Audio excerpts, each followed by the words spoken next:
FORA.tv. The world is thinking.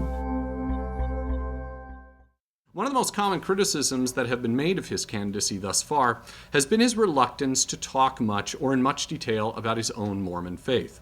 The assumption most of the media makes is simply that Mormonism is news. It has been 40 years since the nation has last seen a serious Mormon candidate for president, that person being Mitt Romney's father, George, as it happens. And the public is far more interested in and attuned to particular stories about religious belief today than it was then. Throw in the numerous social and historical curiosities and scandals which any diligent reporter ought to be able to discover and make lurid, and you've got a candidate that should be a gold mine of stories. Meanwhile, the assumption the Romney campaign is making, by contrast, is simply that Romney will be able to lure in more than enough socially and religiously conservative voters for his election's purposes by using the language of general and, when necessary, specifically evangelical or Protestant Christian values and morality. It is apparently believed that detailing the particularly Mormon theological or historical or doctrinal basis for his beliefs will hurt him far more than it would help. The result is, to say the least, mildly odd. A candidate campaigning at least as much on his record of religious service and moral decency as on anything else, who nonetheless refuses to detail in any specificity the nature of that service and morality.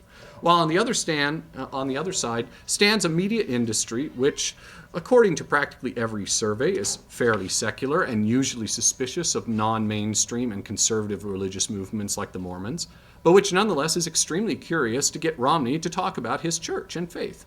One wonders how long this standoff will continue. It is unlikely that media figures curious to investigate Romney further will have much success by plumbing official Mormon sources. And here I mean in particular material pertaining to the beliefs and practices of the contemporary church, which Romney himself has had experience in helping to administer. He was a stake president in the Boston area, which is about comparable to a Catholic bishop or archbishop.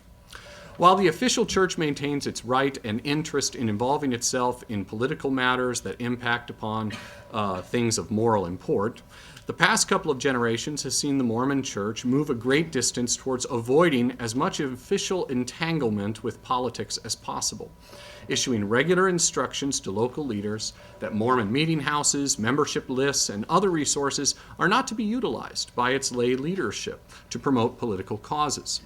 Again, exceptions can be found to this and probably should be expected.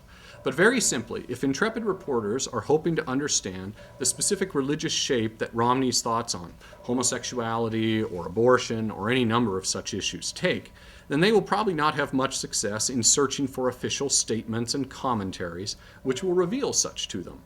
Official statements by the church are few and far between and almost never take the form of detailed elaborations of the social significance or impact of any given issue, but rather confine themselves to mostly internal administrative matters or general reminders of fundamental church and doctrinal duties and beliefs.